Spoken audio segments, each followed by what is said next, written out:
बिस्मिल्लाहिर्रहमानिर्रहीम। अस्सलाम वालेकुम। मेरे यूट्यूब चैनल में आपको खुशामदीद कहती है। मैं हूं ताहिर खान।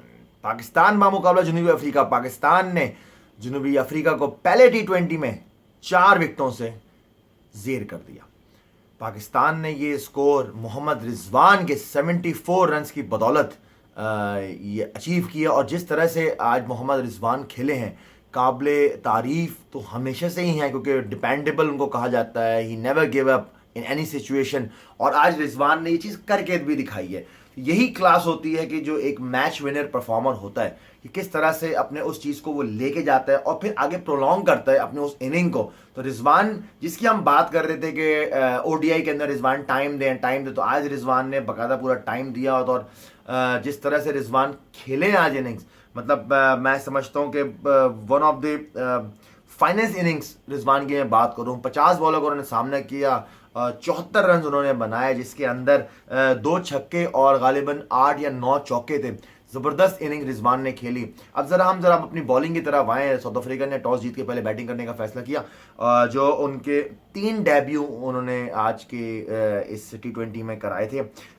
ल्यूप उनके एक जो डेब्यू जिनका हुआ है, लिंडा थे और साथ मगला, ये 3 उनके डेब्यू थे T20 के अंदर। जो स्टार परफॉर्मेंस थे आज के उनकी तरफ से, उनके जो बैट्समैन थे मार्करम, उन्होंने 51 समथिंग रन बनाए, बहुत ज़बरदस्त टच में नज़र आए और आते ही अटैक किया उन्होंने।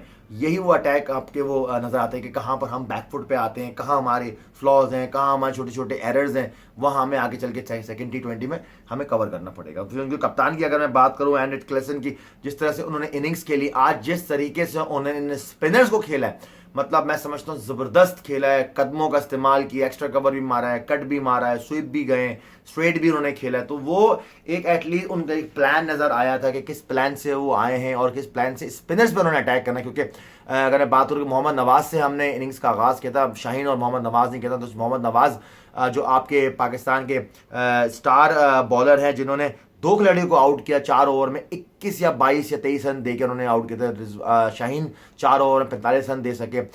फ़हीम की अगर मैं बात करूं, फ़हीम से पूरे ओवर नहीं करवाए, 2 ओवर या 2 ही ओवर करवाए थे। उस्मान कादिर थोड़ा सा ऑफ कलर नज़र आया, आज उनको मार लगी, लेकिन कोई बात नहीं, every day is not a Sunday. जब नेक्स्ट मैच आएगा तो फिर आप इंशाअल्लाह उसमें ज़रूर परफॉर्म करेंगे। You just need to give confidence yourself, that's the only thing. Spinner अगर आप हैं तो ये आपको अपने आप को खुद कॉन्फिडेंस देना है। हसन अली एज यूजुअल ज़बरदस्त हसन अली की बॉलिंग है। 4 ओवर में 28 रन देकर 2 खिलाड़ियों को आउट किया। और डेथ ओवर में जो स्पेशली मैं बात करूँ, जिस तरह से हम साउथ अफ्रीका की टीम चल रही थी, डेथ ओवर में हमने शायद गालिबन 3 या आखिरी 3 ओवर में, डेथ ओवर में हमने शायद खाली 20 ही रन दिए, 20 या 22 रन दिए, और 3-4 खिलाड़ियों को हमने आउट भी किया। तो वहाँ हमें एक चीज़ नज़र आई कि एटलीस्ट हमें डेथ ओवर में बॉलिंग काफ़ी हद तक बेहतर हुई है, लेकिन हमें मज़ीद और बेहतर करनी है। मैं बात करूं हारिस रऊफ की, तो हारिस रऊफ वही एज यूजुअल शॉर्ट बॉल्स, आज वो कटर्स हारिस रऊफ से नज़र नहीं आई जो हम एक्सपेक्ट कर रहे थे।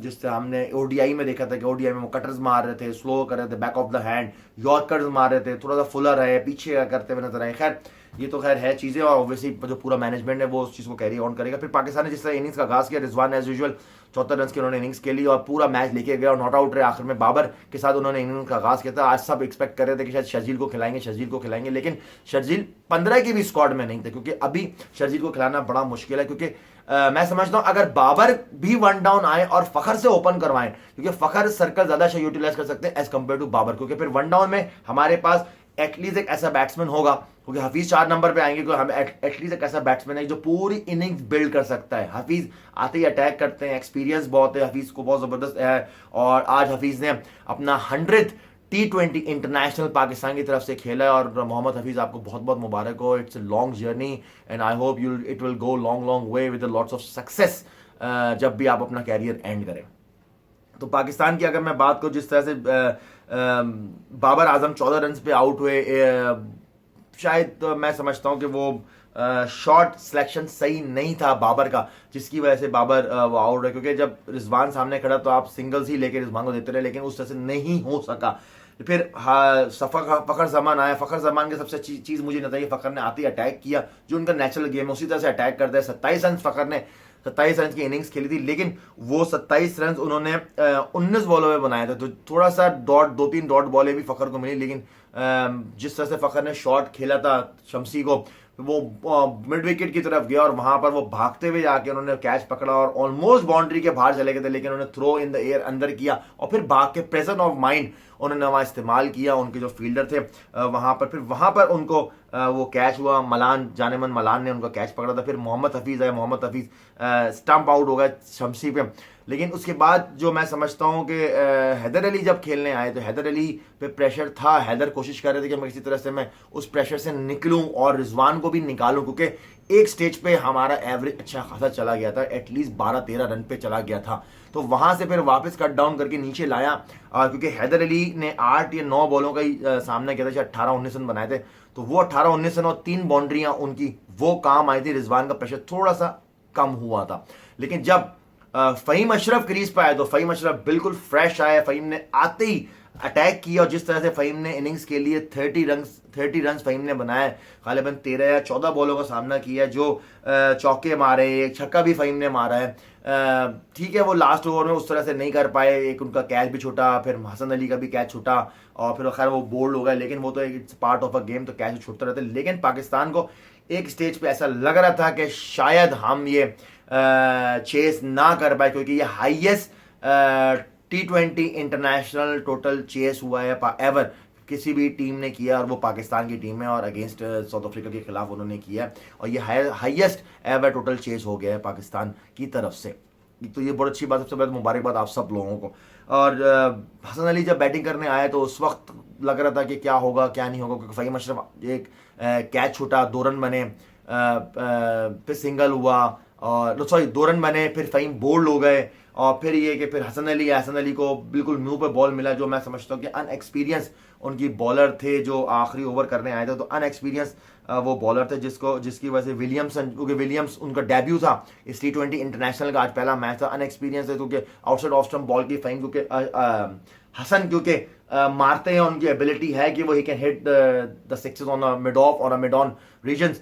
तो वहां वो मारने गए, आउटसाइड एज निकला, थर्ड मैन के ऊपर से गया और 4 रन पाकिस्तान को यूं मिले। फिर नेक्स्ट बॉल पे उन्होंने दोबारा मारा, कवर के ऊपर थे, एंड्रिक थे जो लेफ्ट आर्म फास्ट बॉलर थे, उनके फील्डर थे, उनसे कैच ड्रॉप हुआ, वो कैच तक नहीं पहुंच सके। अगर पाकिस्तान के वो 2 कैचेस हो जाते तो क्या पाकिस्तान ये आखिरी 11 रन अचीव कर सकता था? आखिरी ओवर में नहीं, क्योंकि ये बड़ा सवालिया निशान है, क्योंकि रिजवान वहां मौजूद थे। लेकिन अब हमें जो हो गया, लेकिन अब हम लोगों को सेकंड T20 के अंदर काफ़ी टफ टाइम देना होगा, क्योंकि बहुत लोगों की आ रही थी कि क्योंकि वो कह रहे थे कि जी ये तो C11 है, ये है। मैं समझता हूँ जब क्रिकेट हो रही होती है so there is no C, B, D, सब A ही टीमें होती हैं। और क्योंकि आप अपनी कंट्री को जब रिप्रेजेंट करते हैं तो वो कोई इतना कैपेबल होता है वो प्लेयर को, तो वो उसको कंट्री की कैप मिलती है और वो रिप्रेजेंट करता है इंटरनेशनल क्रिकेट। तो अब देखना है कि किस तरह से पाकिस्तान दूसरे T20 के अंदर जो 12 तारीख को खेला जाएगा, किस तरह से अपने इसी मूड को, विनिंग मूड को दोबारा विनिंग मूड में रखता है और साउथ अफ्रीका किस तरह से बाउंस बैक करता है अपने सेकंड T20 मैच में पाकिस्तान के खिलाफ।